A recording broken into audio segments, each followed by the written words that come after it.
Irmão,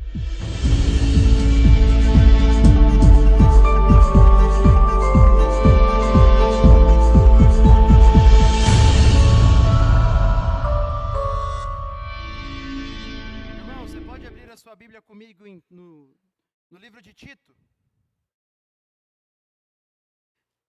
Na semana passada nós tivemos um probleminha na nossa impressora, não conseguimos imprimir o guia, mas essa semana nós temos o guia do sermão. Então você que quer o guia do sermão, você pode permanecer com uma de suas mãos levantadas aí. Vai te auxiliar na hora de anotar, na hora de relembrar os pontos. Você pode guardar, ministrar o coração dos seus filhos depois, ou talvez guardar para um dia futuro, quando você chegar nos seus devocionais em Tito, novamente, para você rever essa semana, enfim. São muitos os usos que você pode fazer com esse guia.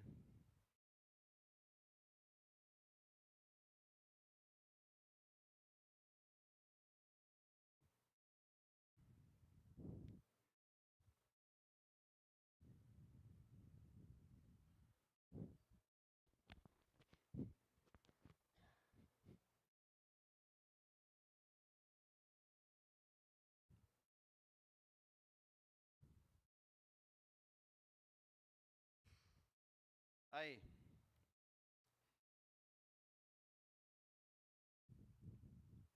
Nós vamos dar continuidade à nossa série, colocando a igreja em ordem.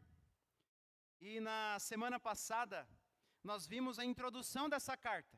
Nós vimos como Paulo se apresentou como servo e apóstolo, o propósito para o qual ele havia escrito, a sua esperança e também um pouco sobre Tito, que foi chamado de filho amado. Como que, recebendo do apóstolo a autoridade apostólica delegada, como um pastor para aquelas igrejas, auxiliando então aquelas igrejas a se estabelecerem. E hoje, com a graça de Deus, nós veremos do versículo 5 até o versículo 9.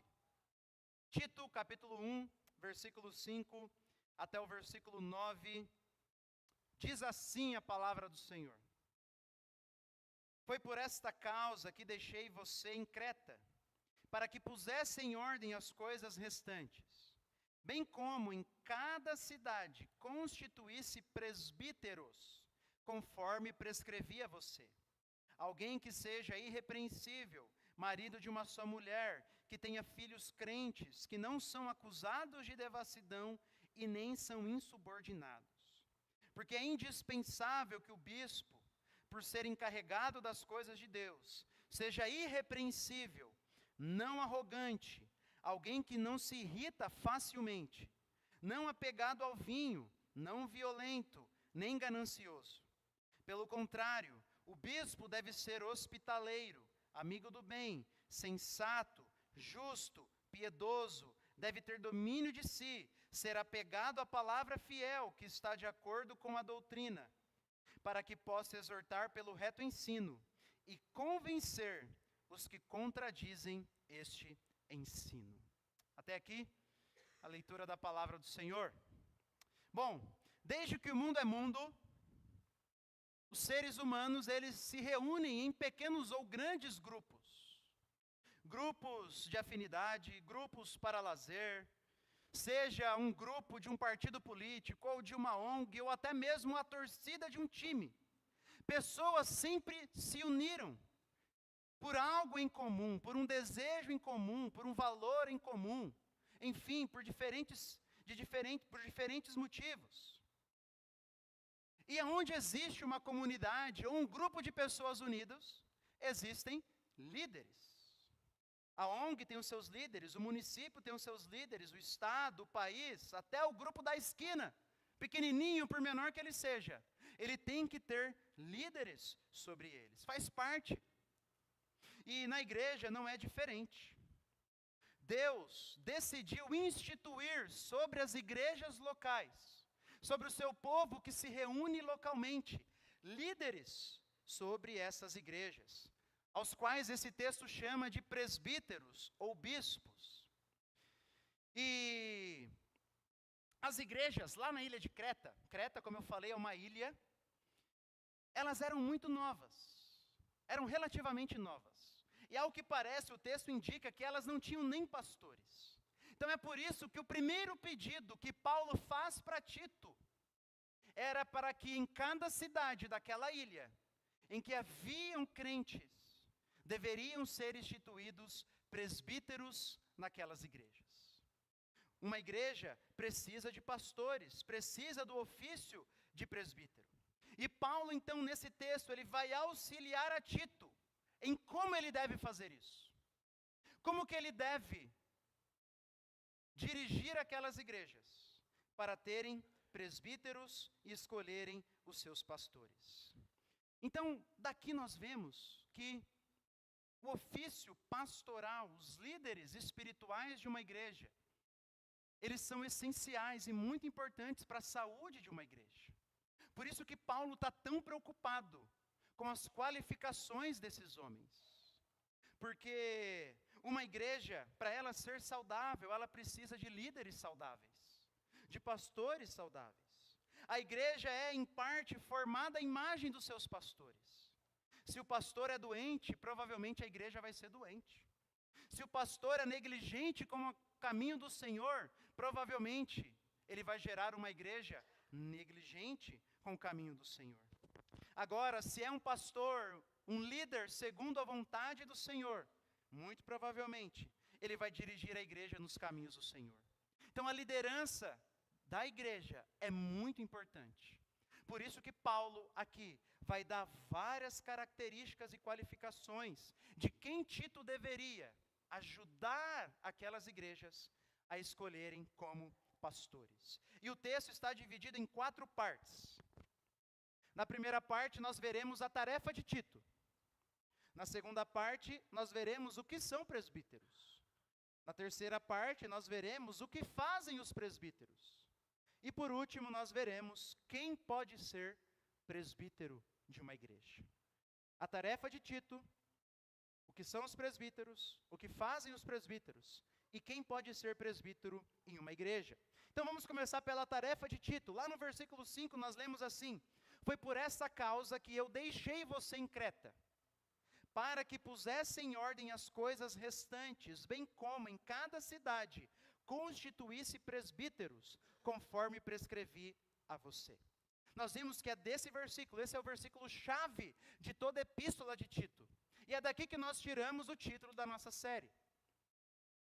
Paulo diz que Tito, então, a tarefa dele passava por representá-lo. Porque quando ele diz assim, olha, foi por essa causa que eu deixei você em Creta, a palavra deixar, no grego, ela não carrega apenas uma ideia de deixar para trás, mas deixar no sentido de representando-o.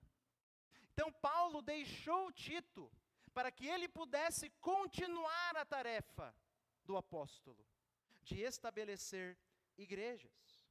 Paulo delegou, então, a sua autoridade para que Tito, que era um filho, como um filho para ele, nós vimos isso, né? O que significa como um filho, para que ele pudesse então continuar a estabelecer aquelas igrejas. E aí depois ele diz que ele deixou Tito em Creta, para que pusesse em ordem as coisas restantes. Como eu disse, aquelas igrejas eram relativamente novas. Paulo havia feito, junto com Tito, o trabalho do missionário desbravador, em que ele vai de cidade em cidade, de povoado em povoado, pregando a palavra do Senhor e evangelizando. Mas nós não sabemos por qual motivo Paulo saiu daquela ilha. Mas ele deixou Tito para que ele colocasse em ordem as coisas restantes, concernentes ao quê? Ao estabelecimento das igrejas. Ao estabelecimento das igrejas. Por quê? Porque a missão de Jesus passa por plantação de igrejas. A missão de Jesus passa por plantarmos outras igrejas. Por isso que uma igreja tem que estar envolvida em plantação de outras igrejas, aqui ou em outros lugares do mundo.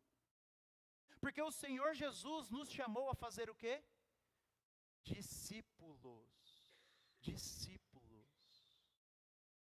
Nos chamou não apenas a evangelizarmos, mas a discipularmos as pessoas, ensinando-as a guardarem todas as coisas. Paulo sabia que a sua missão não estava completa. Por mais que ele, tendo o dom de desbravar lugares, teve que sair dali, ele deixou Tito para completar essa missão. Porque a missão de Deus passa por plantar novas igrejas. Então, Tito, a tarefa dele era representar o apóstolo, ajudando no estabelecimento daquelas igrejas jovens. E a primeira coisa que ele deveria então fazer, para ajudar no estabelecimento daquelas igrejas, era constituir presbíteros. É isso que ele diz. Paulo deixou Tito lá para que ele constituísse presbíteros. Uma igreja, então, para ser uma igreja, precisa do ofício de presbítero. É por isso que Paulo pede para que Tito passe de cidade em cidade. Veja, ele diz que ele deveria constituir presbíteros de cidade em cidade. Naquela ilha haviam muitas cidades. Ilha que hoje fica lá na Grécia.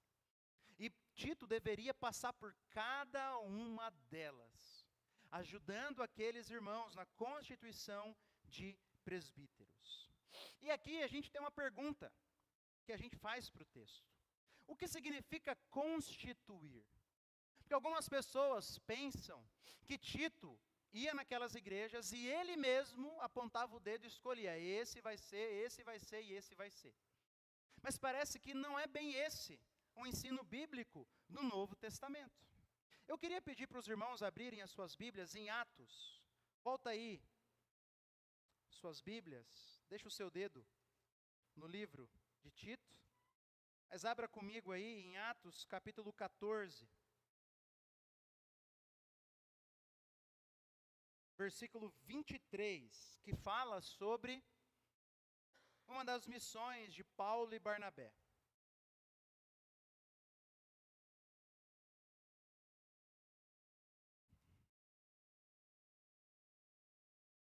Atos 14, 23, diz assim, que Paulo e Barnabé, estavam fazendo essa viagem e promovendo-lhes em cada igreja a eleição de presbíteros.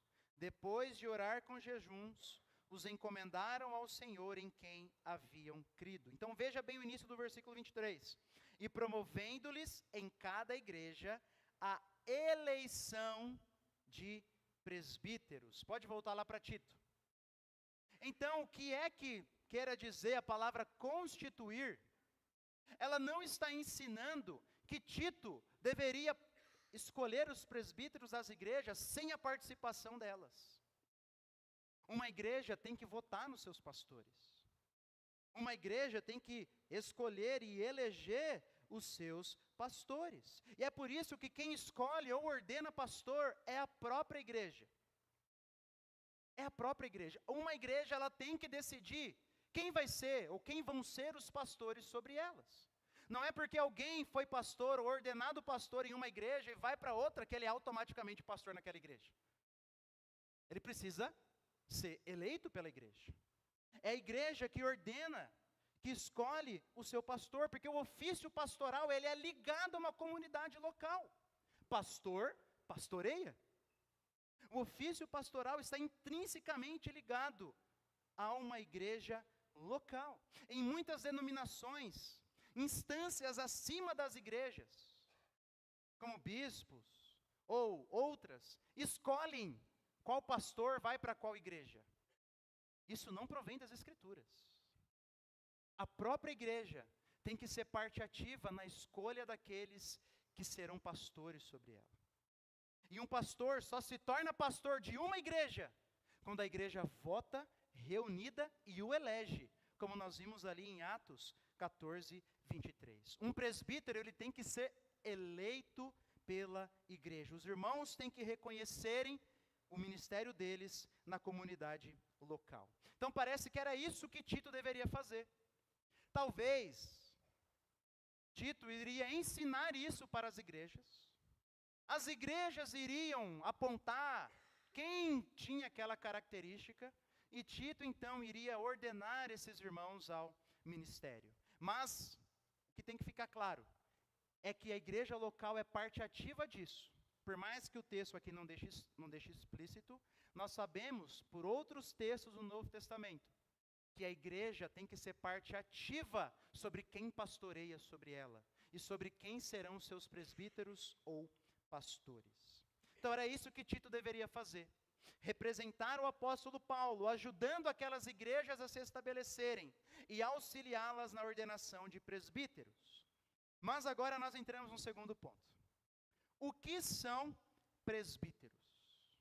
E essa pergunta ela é muito importante, porque esse termo ele é usado de maneiras diferentes, por tradições ou denominações diferentes. Em algumas denominações, por exemplo, o presbítero é como se fosse um degrau na escada para alguém ser pastor.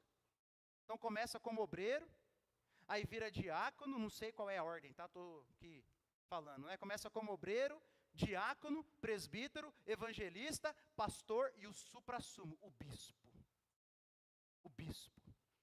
Muitas denominações são assim. Presbítero é só um degrau na hierarquia, o que é totalmente errado. Em outras, é um ofício separado, à parte dos pastores e dos diáconos. Então é como se os ofícios da igreja, que nós cremos que são pastores e diáconos, tivessem mais um, presbíteros, e aí dividem, presbíteros docentes e presbíteros regentes. Alguns mais ligados à administração da igreja e outros ligados ao ensino. Também não cremos nisso. Presbíteros sempre estão ligados ao ensino de uma igreja. O ensino bíblico é que os presbíteros são aqueles que lideram a igreja na palavra de Deus. Essa é a definição. Presbíteros são os que lideram a igreja na palavra de Deus. São os que pastoreiam a comunidade. E é utilizado de maneira intercambiável com o termo bispo. Se você ver, nós vamos passar pelos próximos versículos, mas o versículo 7 utiliza presbítero e bispo, como se fossem, assim, o mesmo ofício. E é. É de maneira intercambiável, presbítero e bispo. Em outras palavras, para ficar ainda mais claro, é o mesmo ofício do pastor. Porque em Atos nós vemos, por exemplo, você não precisa abrir, mas preste atenção, Atos 20 e 28. Cuidem de vocês mesmos e de todo o rebanho, no qual o Espírito Santo os colocou como bispos, para pastorearem a igreja de Deus. Então, pastor é igual a presbítero, que é igual a bispo. São 3 nomes para o mesmo ofício. 3 nomes para o mesmo ofício, não são ofícios diferentes. Por exemplo, os irmãos podem chamar o pastor da igreja de bispo ou presbítero. Não façam isso, tá bom? Mas poderiam chamar biblicamente. Na nossa tradição evangélica, o termo pastor ficou muito mais, assim, utilizável, é muito mais utilizado, porque o termo bispo e presbítero era mais utilizado na igreja católica, e enfatizava bastante aquele sistema hierárquico da igreja católica, que nós discordamos completamente. Então, já que pastor também pode ser usado para se referir ao presbítero ou ao bispo, então os evangélicos preferiram usar esse termo ao longo da história. E também denotavam, é um termo que denota ainda mais uma proximidade maior do pastor com a igreja. Porque ao longo dos séculos, infelizmente, o termo presbítero, mas principalmente o bispo, passa uma ideia de alguém assim, quase como se fosse um apóstolo, né? Alguém com uma autoridade muito maior do que a própria igreja. Isso não vem das Escrituras. Os 3 nomes dizem respeito a um mesmo ofício: pastor, bispo e presbítero. Mas aí você pode se perguntar, tá, mas por que 3 palavras para o mesmo ofício? E eu vou falar o significado de cada uma dessas palavras e você vai entender. Primeira palavra, pastor. Pastor carrega a ideia de alguém que pastoreia, que cuida do rebanho de Deus. Então é um título usado em Efésios para o pastor, daquele que pastoreia, que cuida do rebanho. Presbítero é uma palavra que também nas traduções mais antigas, né, carregava a ideia, era traduzida como ancião. Ancião. E ela pode passar a falsa impressão de que é alguém mais velho. Não. A ideia do presbítero, essa palavra, carrega a ideia de maturidade espiritual. Então, pastor, quem pastoreia. Presbítero, quem tem uma maturidade espiritual. E a palavra bispo, que no grego é episcopo, traz a ideia de um líder, de um supervisor. Paulo diz no versículo 7, que o bispo, ele é o despenseiro. Ele é o encarregado das coisas de Deus. Então, 3 palavras para o mesmo ofício, para enriquecer a nossa imagem acerca desse ofício. Então, um presbítero é alguém com maturidade espiritual, que lidera a igreja e pastoreia o rebanho do Senhor. O que são presbíteros? Alguém com maturidade espiritual, é o que significa a palavra presbítero. Que lidera a igreja, o que significa a palavra bispo. E pastoreia o rebanho do Senhor, o que significa a palavra pastor. Isso é um presbítero. Não é um ofício separado do pastor. Alguém que faz alguma coisa diferente do pastor. Isso é um bispo. Não é um termo que denota alguém que tem autoridade maior do que a de outras igrejas. Não. É o mesmo ofício. É o mesmo ofício. E, entrando agora em outra pergunta, nós vimos a tarefa de Tito. Nós vimos o que são presbíteros. E agora a pergunta é, o que fazem os presbíteros, ou pastores, ou bispos? Primeira coisa, o versículo 7 nos diz que os pastores, ou os presbíteros, eles lideram a igreja. Olha só o versículo 7. Porque é indispensável que o bispo, por ser encarregado das coisas de Deus, ou talvez na sua tradução como despenseiro, administrador das coisas do Senhor. Então aqui ele está dizendo que um bispo, ou presbítero, ou pastor, você vai decorar isso até o final do sermão. Ele é o líder, eles lideram, os presbíteros lideram aquela igreja. São despenseiros do Senhor naquela igreja. Claro que essa liderança tem como padrão o nosso Senhor Jesus Cristo. Não é o padrão de liderança do mundo, e ela não é ilimitada. Nós vimos na semana passada. A autoridade de um pastor só é legítima enquanto o pastor for fiel à palavra do Senhor e estiver exercendo essa liderança dentro da palavra do Senhor. Ela não é ilimitada, o padrão é Jesus, e ela é limitada pela palavra de Jesus. Mas há uma outra função destacada no texto para os presbíteros. Além de liderarem a igreja, eles são homens que ensinam a igreja. Olha o versículo 9. Vai dizer que o presbítero, deve ser apegado à palavra fiel, que está de acordo com a doutrina, para que possa exortar pelo reto ensino e convencer os que contradizem esse ensino. Então eles lideram de uma maneira específica. Como? Ensinando. Por meio da palavra do Senhor. Por meio da pregação da palavra do Senhor. Por isso, todo presbítero, todo pastor, tem que estar ligado ao ensino da palavra do Senhor. E aqui eu queria chamar a atenção para um ponto interessante. Porque Paulo, no versículo 5, ele enfatiza que Paulo deveria escolher presbíteros em cada cidade.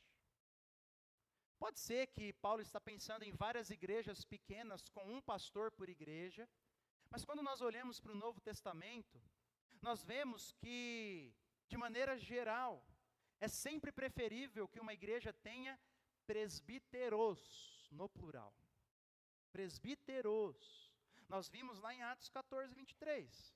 Paulo e Barnabé promoveram em cada igreja a eleição de presbíteros, no plural. Hoje a nossa igreja tem oficialmente votado apenas um pastor. Mas os irmãos sabem que estamos trabalhando para termos mais um, e se Deus quiser, chegar um dia que teremos mais ainda. Por quê? Porque nós entendemos que essa é a prática do Novo Testamento. A prática de uma igreja ter presbíteros, no plural, que lideram e ensinam a igreja. Mas agora nós vamos chegar no cerne do texto. Nós já vimos a tarefa de Tito. Nós já vimos o que são presbíteros, são pastores. Nós já vimos o que fazem os presbíteros ou pastores, lideram e ensinam. E agora nós vamos ver quem pode ser presbítero ou pastor. E é aqui que Paulo vai gastar a maior parte dos versículos. E isso aqui é muito importante, porque daqui a 9 dias, no dia 23 de setembro, na terça-feira à noite, nós teremos uma assembleia da nossa igreja para votarmos se o Youssef e se o Antônio se encaixam nesses padrões aqui. Então você que é membro da igreja, você fique ligado e anota tudo aí, tá bom? E eles fiquem em paz, tá, meus irmãos? Vocês fiquem em paz aí. Mas Paulo deixou orientações muito claras para Tito de quem deveriam ser esses presbíteros. E é interessante que no final do versículo 5, ele vai dizer que Tito deveria constituir presbíteros conforme prescrevia a você. Ou seja, Paulo está reiterando algo que ele já havia ensinado a Tito. Reiterando algo que ele já havia ensinado ao seu discípulo, talvez pessoalmente. E antes de entrarmos explicitamente nas características, é importante reafirmarmos o que está implícito no texto e explícito no Novo Testamento. Paulo está pensando em homens exercendo o presbiterato, ou o pastoreio. Isso é atestado claramente aqui nas suas qualificações que ele dá. Ele está pensando em homens. Isso não tem nada a ver com inteligência, não tem nada a ver com capacidade. Tem a ver simplesmente com a ordem do Senhor. Nós acabamos de ver uma pregação sobre família, uma série sobre família. E vimos vários textos do Novo Testamento que ensinam que o homem lidera em casa. E assim também, homens lideram a igreja. 1 Coríntios, capítulo 14, versículo 33 e 34, nos ensina isso. 1 Timóteo 2,12 é ainda mais claro, quando Paulo diz que não permito que a mulher ensine, nem que exerça autoridade sobre o homem.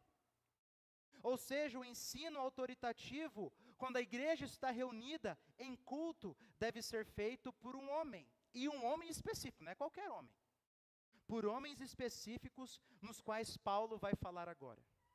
Dos quais Paulo vai dizer agora quais são as suas características. E isso, meus irmãos, é extremamente importante. Não é algo sem importância.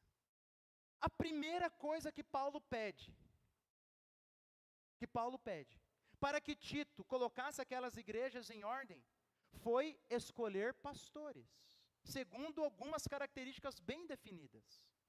Então, quem nós ordenamos ou não, é muito importante para o Senhor. As qualificações de quem vai ser ordenado ao pastorado é muito importante para o Senhor. As regras das Escrituras precisam ser seguidas. Nós respeitamos as igrejas, denominações que pensam diferente, mas nós discordamos. Como disse o pastor batista John MacArthur, que faleceu há pouco tempo, pastoras e pregadoras são a evidência mais óbvia de que igrejas têm se rebelado contra a Bíblia. Podemos dizer que John MacArthur foi um pouco duro nessa frase, mas não podemos dizer que ele não foi bíblico. Não podemos. E a palavrinha-chave para essas qualificações, então, de um homem, primeiro, quem pode ser presbítero? Um homem, mas com certas qualificações, não é qualquer homem. E a palavrinha-chave que vai resumir essas classificações é uma só: irrepreensível. E as qualificações de Paulo, elas estão divididas e podem ser divididas em 3 partes. Ele tem que ser irrepreensível na família, ele tem que ser irrepreensível na sua conduta moral, no seu caráter, e ele tem que ser irrepreensível na sua doutrina. Então, irrepreensível na sua família, irrepreensível na sua conduta moral, e irrepreensível na sua doutrina. Então vamos começar primeiro. Irrepreensível na sua família, versículo 6. Esse presbítero que será ordenado ou escolhido tem que ser alguém que seja irrepreensível, marido de uma só mulher, que tenha filhos crentes que não são acusados de devassidão, nem são insubordinados. Então, primeiro, o que essa palavra irrepreensível quer dizer aqui? Essa palavra irrepreensível não quer dizer alguém sem pecado. O próprio apóstolo Paulo nos ensina que todos pecaram e carecem da glória de Deus. O próprio Novo Testamento diz que Se alguém diz que não peca, já é mentiroso. Todos nós pecamos. Então ele não está falando de alguém sem pecado. O que ele está falando aqui é de alguém marcado por características que o desabonam ao ministério. Alguém marcado por falhas de caráter que o desabonam ao ministério. E a primeira coisa em que um líder tem que ser marcado por uma conduta é na sua família. Um líder espiritual, um pastor, tem que liderar bem a própria casa. Como diz 1 Timóteo 3,5, outro texto que fala de pastores, né? Pois se alguém não sabe governar a própria casa, como cuidará da igreja de Deus? A lógica é simples. Um homem que não consegue liderar uma família de 5, 6 pessoas, vai conseguir liderar uma igreja com dezenas ou até mesmo centenas de pessoas? Essa é a ideia.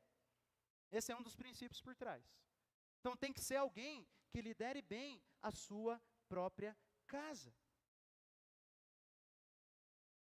E aqui é interessante dizer, né, que Paulo está falando em termos gerais. Por quê? Como assim, pastor? Termos gerais. Porque, de maneira geral, um homem se casa e tem filhos, certo? De maneira geral. Um homem se casa e tem filhos. Mas nós sabemos que um pastor, alguém que exerce o pastoreio, também pode ser solteiro. Também. Qual exemplo nós temos? Paulo. Provavelmente Timóteo e Tito também. Paulo havia ensinado que, nós vimos em 1 Coríntios capítulo 7, que o celibato é uma vida agradável a Deus, tanto quanto o casamento. São duas opções possíveis para um crente no Senhor. Da mesma maneira, um candidato ao presbitério não precisa necessariamente ter filhos. Se a gente fosse pegar isso aqui e dizer assim, não, aqui Paulo não está falando de termos gerais, nessa parte da família, né? Então, um pastor, por exemplo, precisaria ter no mínimo 2 filhos. Porque veja que ele diz assim, filhos crentes que não são acusados de devassidão. Um pastor que não tem filhos, ou só tem um filho, também não poderia. Não. Paulo está falando de maneira geral aqui, irmãos. Por quê? Porque a gente vê os outros ensinos no Novo Testamento. Tá? É mais ou menos como quando ele fala do papel do marido e da esposa. De maneira geral, as famílias são formadas por quem? Esposa, marido e filhos. Então, a Bíblia fala muito mais sobre esse padrão, mas a gente sabe que às vezes tem família que só tem mãe, tem família que só tem pai, tem família que tem que tem esposo e esposa, mas não tem filhos. Então, a Bíblia fala aqui de maneiras gerais e aqui também. Paulo sabia que aquelas igrejas, aqueles convertidos, a maioria eram homens casados e com filhos ainda debaixo da autoridade da vida deles. Então Paulo diz que esse homem seja um homem de família. Que esse homem seja marido de uma só mulher. E essa expressão em grego aqui é bem assim, teve uma grande controvérsia sobre o que significa isso, mas o sentido dela é simples. Homem de uma só mulher é um homem fiel à sua esposa. Alguns entendiam que Paulo estava falando de poligamia, contra a poligamia. Então, alguém para ser pastor não poderia ter várias esposas. Mas eu te pergunto, a Bíblia não fala contra a poligamia em todo o Novo Testamento? Desde o início, né, nós vemos, desde Gênesis. Alguns pensam que Paulo está falando da vida pregressa daquele candidato. Ele não poderia ter casado novamente. Uai, mas vai que foi um motivo lícito de divórcio, ou foi antes da conversão, ou ele era viúvo. Ou ele foi viúvo. Paulo diz que o viúvo pode casar de novo. Então, o ponto de Paulo não é olhar para o passado, aqui, né, para antes da conversão do candidato, ou para quantas esposas ele tem, porque a Bíblia ensina que o homem tem que ter só uma. E por mais que a prática cultural do Antigo Testamento, algumas pessoas, né, não eram todas, tinham mais de uma esposa, isso sempre foi condenado pelas Escrituras. E não era assim tão praticado naquele período no Novo Testamento. E muito menos dentro das igrejas, né? Muito menos. Mas o ponto dele é que tem que ser um marido fiel à sua esposa. Um homem que ama a sua esposa, um bom marido. Essa é a ideia do texto. Um bom marido. Um bom pastor precisa ser um bom marido, mas não apenas um bom marido. Se ele tem filhos, ele precisa ser um bom pai. Porque diz aí que ele tem que ter filhos crentes que não são acusados de devassidão. Paulo aqui está pensando em filhos que ainda moram com seus pais. Depois que cresce, o filho sai de casa, aí é outra história. Paulo está usando aqui esse termo se referindo a filhos que ainda estão debaixo da autoridade do pai.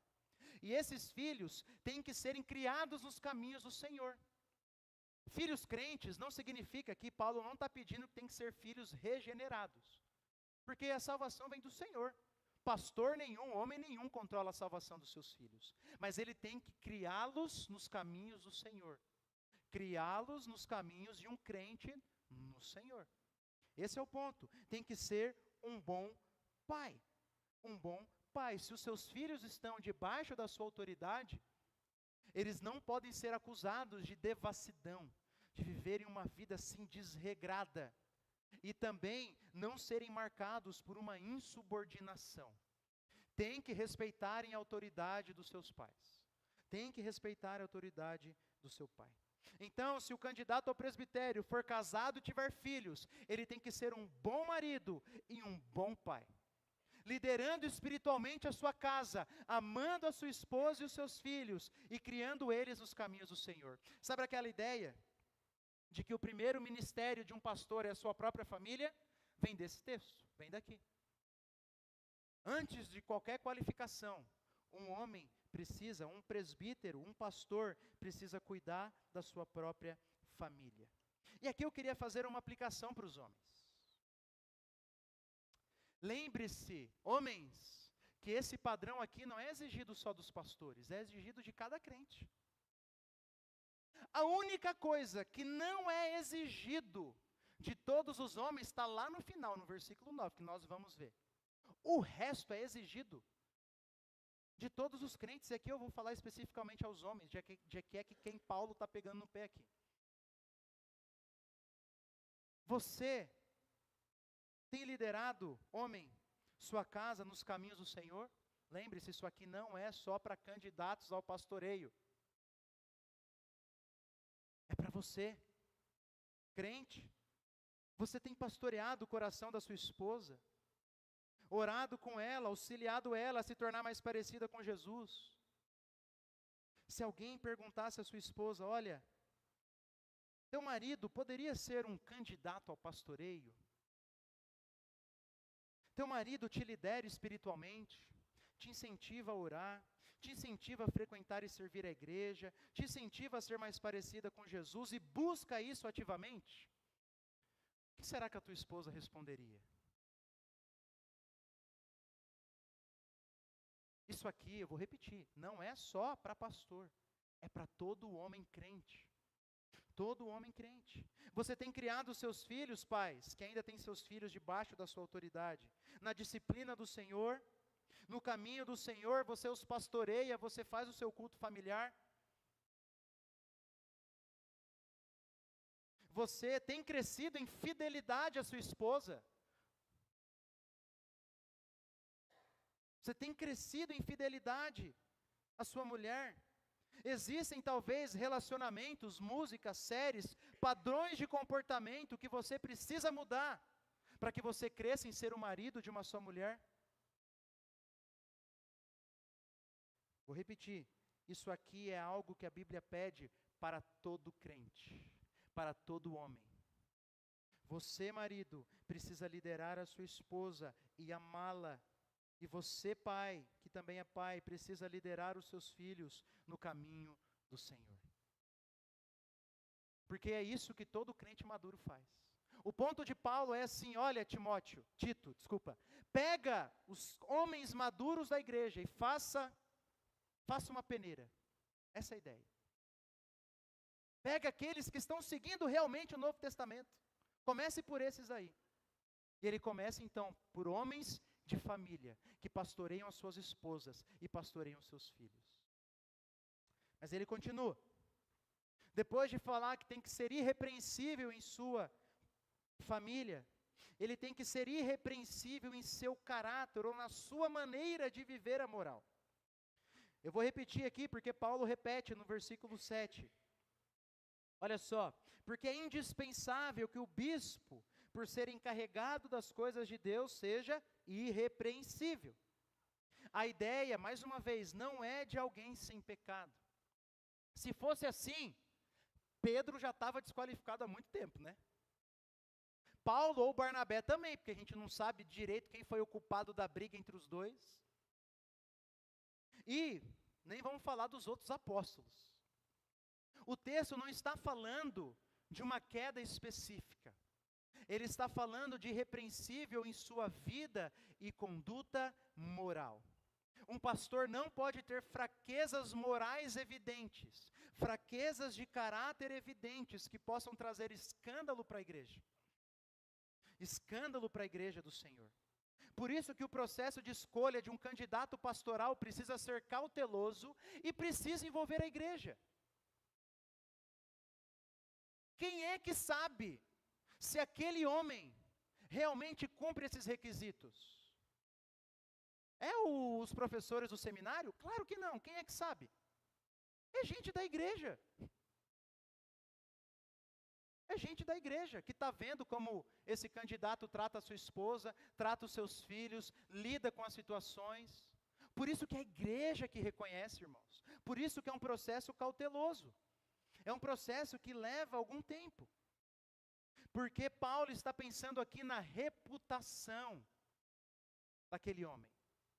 Diante da igreja e também diante do mundo. Lá em 1 Timóteo capítulo 3, Paulo diz que tem que ter bom testemunho dos de fora. Vou dar um exemplo para vocês. Eu já pedi a certidão negativa e o nada consta dos 2 seminaristas. É verdade? Tem que ter bom testemunho dos de fora. Ah, pastor, mas vai que cometeu um crime e se converteu. Então vai pagar os débitos com a justiça primeiro. Depois, a gente vê. Ah, pastor, mas vai que fez uma dívida. Então paga primeiro. Tem que ter bom testemunho dos de fora. Tem que ter bom testemunho dos de fora. Esse é um ponto importante. Tem que ser irrepreensível, uma conduta que não demonstre falhas de caráter. E aí ele vai falando vários outras qualificações, né, marcas do caráter dele. Irrepreensível, não arrogante, ou seja, humilde, gentil. Não se irrita facilmente, ou seja, não é explosivo. Uma coisa é o pastor falhar e se irar uma vez. Outra coisa é aquele homem que sempre está irado, sempre está irado, sempre está irado. Isso já demonstra uma falha de caráter. Não pode. Não apegado ao vinho, ou seja, tem domínio próprio. A gente sabe que a Bíblia não proíbe o consumo de vinho. Paulo mesmo manda Timóteo tomar um pouco de vinho com água. Mas não pode ser alguém apegado ao vinho. Tem que ter domínio próprio, tem que ser temperante.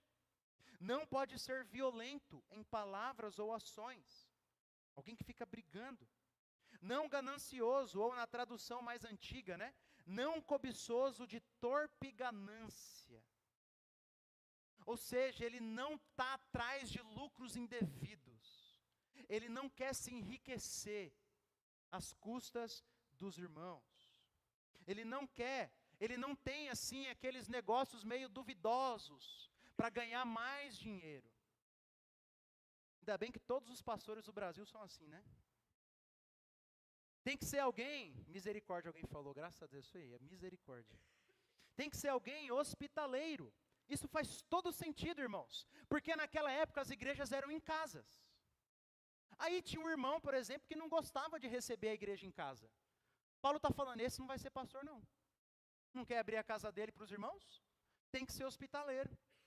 Tem que ser hospitaleiro. Tem que gastar tempo, sim, com a sua família, um candidato ao presbítero. Mas ele tem que gastar tempo também com outras pessoas da igreja. Ele vai ser o pastor da igreja.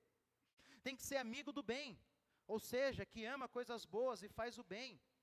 Tem que ser sóbrio ou sensato, ponderado, sábio. Justo, que age de maneira justa. Piedoso, conhecido por seu amor e submissão a Deus. E tenha domínio de si. Alguém com autocontrole. Bastante coisa, né? Isso que a gente poderia ainda abrir em 1 Timóteo 3 e apareceria algumas coisas a mais ainda. Mas o ponto vocês entenderam. A ideia é de alguém que manifesta esse caráter no dia a dia. Manifesta esse tipo de caráter no dia a dia. Só que sabe qual é um ponto interessante? De novo aqui, não é algo só exigido de pastor ou seminarista não, irmãos. Ainda não chegou na parte específica só dos pastores. Até aqui, ele está falando para todos os crentes. Essa característica tem que ser uma marca do caráter seu e meu. Seu, homem. Marcas do seu caráter também, mulher. Por isso, uma outra aplicação aqui é nós nos confrontarmos todos de novo com esse texto. No primeiro eu peguei no pé dos homens, porque Paulo está falando especificamente de homens para o pastoreio. Mas agora eu vou pegar no pé dos dois, para não me acusarem de ficar só pegando no pé dos homens. Então, se confronte com esse texto. Será que essas são marcas do seu caráter? Do meu caráter? Será que eu tenho crescido em hospitalidade? Receber os irmãos em casa não é tarefa só do pastor, é tarefa de todo crente maduro. Eu sei que numa igreja de 360 e tantas pessoas vai demorar alguns anos. Mas a gente vai tentando. A gente vai tentando devagarzinho. Será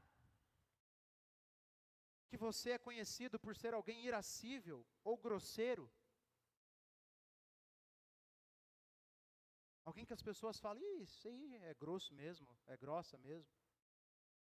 Ah, pastor, mas segundo o horóscopo crente, é meu temperamento, eu sou sanguíneo, pastor. Eu sou sanguíneo, pastor. O sangue de Pedro corre aqui, a gente fala, né? A gente se identifica com Pedro. Mas qual sangue é mais poderoso, o de Pedro ou de Jesus? Será que eu tenho bom testemunho de um caráter ilibado e transformado? Dentro e fora da igreja? Como que o meu contador me conhece?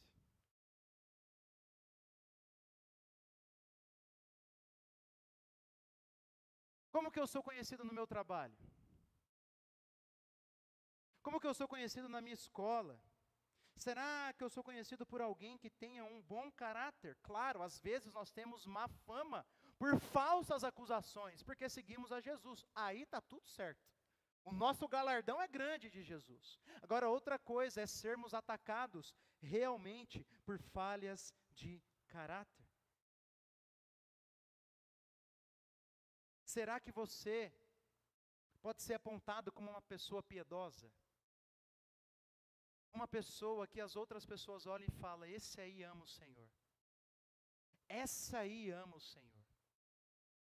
Eu queria ser um pai como ele é um pai, um marido como ele é marido, uma esposa como ela é esposa. Eu queria. Será que você é conhecido assim? Porque é assim que todos nós deveríamos ser. Pessoas piedosas, que servem a igreja, que amam a palavra do Senhor, que amam o povo do Senhor. Até aqui, esse texto está simplesmente se referindo a um crente maduro. Um crente que tem um casamento e um caráter que dê bom testemunho. E agora que Paulo vai falar de algo que é somente específico agora aos pastores, aos candidatos, aos seminaristas, que tem que ser alguém irrepreensível doutrinariamente, no seu ensino doutrinário. Claro, todo mundo tem que ter uma doutrina boa, né? Mas aqui agora tem algo específico para os candidatos ao ministério. E aqui, claro, Paulo não usa a palavra irrepreensível, mas a gente pode inferir, porque ele vai falar de um outro tema. Olha o versículo 9. Que ele tem que ser, então, apegado à palavra fiel, que está de acordo com a doutrina, para que possa exortar pelo reto ensino e convencer os que contradizem esse ensino. Ou seja, resumindo o que Paulo diz em outro lugar, tem que ser apto para ensinar. Precisa ter um dom de ensino.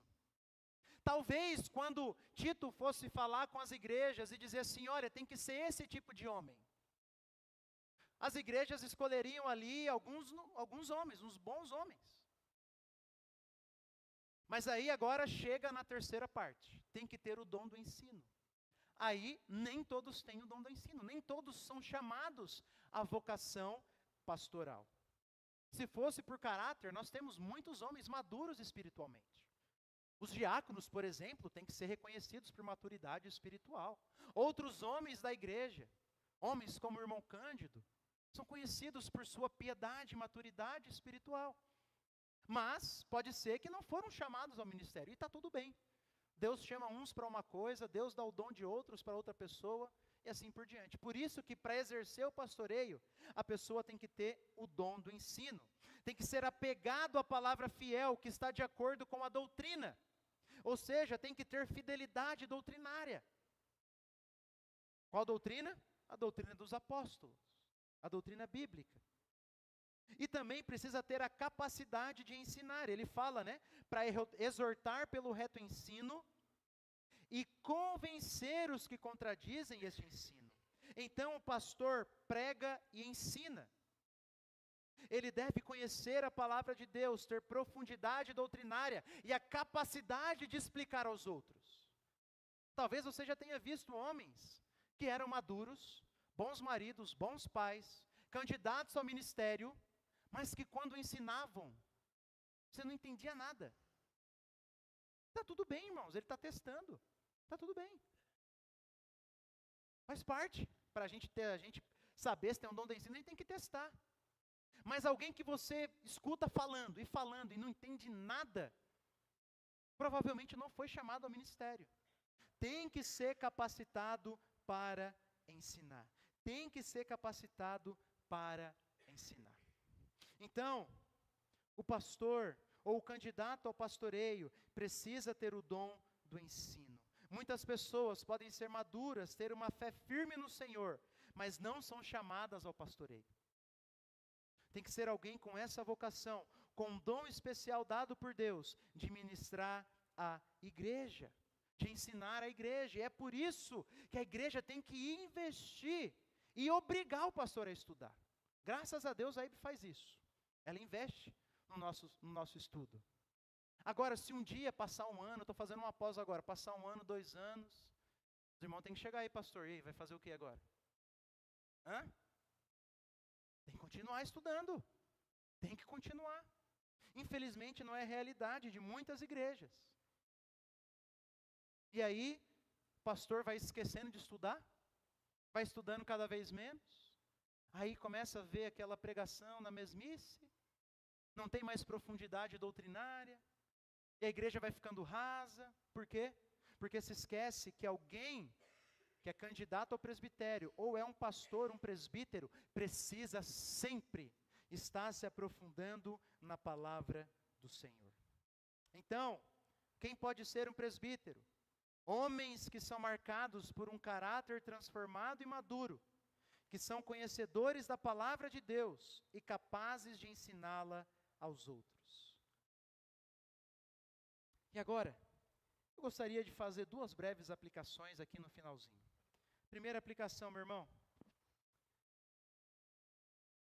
A você que é da IB, mas também eu sei que tem alguns visitantes aqui no nosso meio, que são de outras igrejas.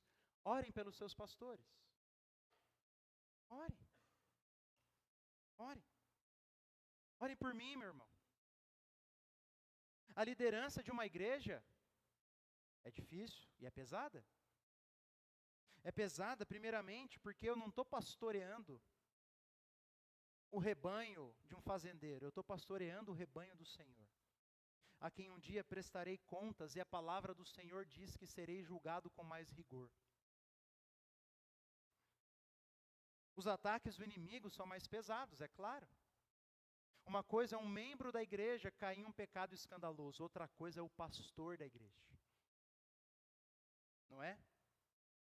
Sai na notícia, sai na boca do povo. A mancha para o evangelho é gigantesca. Os ataques do nosso inimigo são ardilosos e difíceis. Orem. Orem por nossa santidade, pela santidade dos seus pastores, para que o temor do Senhor cresça no nosso coração, para que a gente seja liberto de nós mesmos. Orem para que a gente continue pregando a Bíblia fielmente. Ore pelos pastores do nosso país, pelos pastores das igrejas do mundo, para que sejam pastores que preguem a palavra de Deus fielmente. Orem pelas famílias. Se um pastor falhar na família, ele falhou em tudo. Ele pode ser o melhor pastor aos olhos dos homens, mas ele terá falhado miseravelmente em seu ministério se ele falhar na sua família. Então ore pela família pastoral. Orem, meus irmãos, pelos seus pastores, pelo seu pastor. Segundo, valorize o ofício pastoral. Meu irmão, eu não sei porque Deus escolheu que a sua igreja fosse liderada por homens. Eu não sei. É igual na semana passada, eu não sei porque Deus, ao invés de revelar um livro, não falou assim, não, eu vou revelar para cada um em sonho, tá tudo certo. Não, Deus revelou em um livro. Da mesma maneira, Deus escolheu liderar o seu povo por meio de líderes, de pastores. Eu não sei porque o Senhor fez isso, mas isso é bíblico. Então, os pastores são um meio de Deus cuidar da vida da igreja. Ele designou assim, meu irmão. Então, se você está precisando de ajuda, chama o pastor. Chama. É um princípio lá de Tiago. Se alguém está doente, o livro de Tiago, nós veremos no próximo domingo. Se alguém está doente, mande chamar os presbíteros, os pastores. Está precisando de alguma coisa? Manda chamar o pastor. Pastor, estou precisando de orientação, estou me sentindo sozinho, vem orar por mim. A gente não tem uma bola de cristal, irmãos. É um princípio, está precisando de ajuda, valorize, é uma maneira do Senhor cuidar da igreja. Eu não sei porque Ele quis assim. E eu nem precisaria estar pregando isso. Pregar todo esse texto colocou um negócio muito grande sobre as minhas costas. Mas eu prego aquilo que a palavra de Deus diz, não aquilo que eu quero.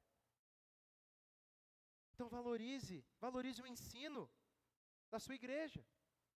A internet trouxe algo maravilhoso, ótimos pregadores e homens que pregam a palavra de Deus fielmente, mas o Senhor instituiu a sua igreja local como um principal meio de você aprender da palavra dele. Então valorize o ensino da sua igreja, deseje isso, valorize o ofício pastoral. Uma igreja, para ser igreja, precisa de pastores, de homens com essas qualificações aqui, e que lutam dia após dia para não envergonharem o nome de Jesus. Eu queria convidar você a abrir a sua Bíblia no livro de Hebreus. Vai um pouquinho para frente, tá? De Tito.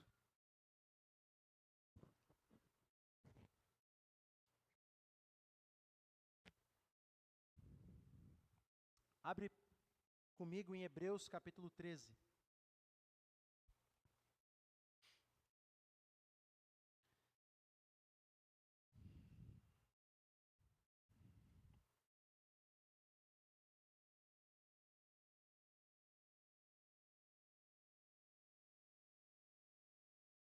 Hebreus 13, 20 e 21 diz assim, ora, o Deus da paz, que tornou a trazer dentre os mortos o nosso Senhor Jesus, o grande pastor das ovelhas, pelo sangue da eterna aliança, aperfeiçoe vocês em todo bem, para que possam fazer a vontade dele. Que ele opere em nós o que é agradável diante dele, por meio de Jesus Cristo, a quem seja a glória para todos sempre. Amém. Esse texto de Hebreus, ele é maravilhoso, porque ele nos lembra daquilo que vimos no Salmo 23, no início do culto. Jesus é o nosso grande pastor. Jesus é o supremo pastor. Veja como ele chama no versículo 20. Jesus é o grande pastor das ovelhas. É o grande pastor das ovelhas. Esse sermão, então, não é para exaltar pastores humanos, pelo contrário, esse sermão traz um peso gigantesco sobre os candidatos ao ministério e sobre os pastores. Esse texto me fez tremer as minhas pernas. Me fez tremer as minhas pernas. Não é brincadeira. E eu espero que tenha gerado a mesma coisa em você, porque, de novo, aquilo que é exigido aqui é exigido, tirando a parte do ensino, de todo crente.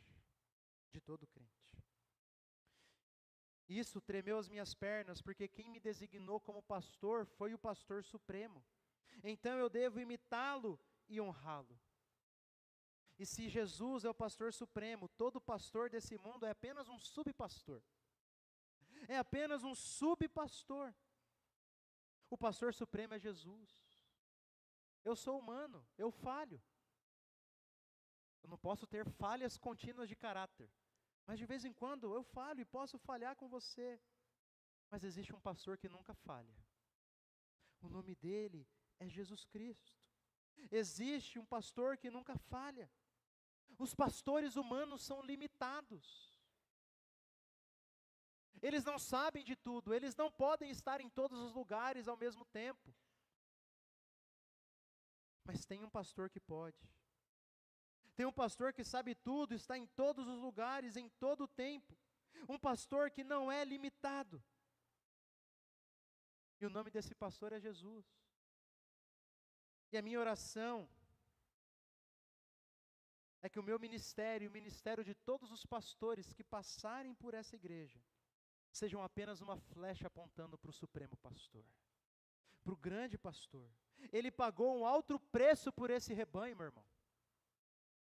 Ele pagou um alto preço para ter você como uma ovelha. Ele jamais vai abandoná-lo. Jamais. E um dia o supremo pastor vai voltar. E naquele dia não vai mais ser necessário colocar a igreja em ordem. Naquele grande dia em que o supremo pastor vier buscar as suas ovelhas. Naquele dia, naquele novo mundo, você não vai mais precisar ligar para o pastor e dizer: pastor, vem cá, meu pai morreu. Pastor, vem cá, minha esposa quer sair de casa. Pastor, vem cá, o meu filho está muito rebelde. Pastor, vem cá, eu preciso de orientação. Naquele último dia não vai ter nada disso, meu irmão. Porque o supremo e grande pastor vai tirar todo o mal desse mundo e vai nos levar ao seu aprisco, aonde viveremos uma vida sendo cuidados por Ele para todos sempre. Que você vive esperando e olhando para esse grande e supremo pastor. E eu gostaria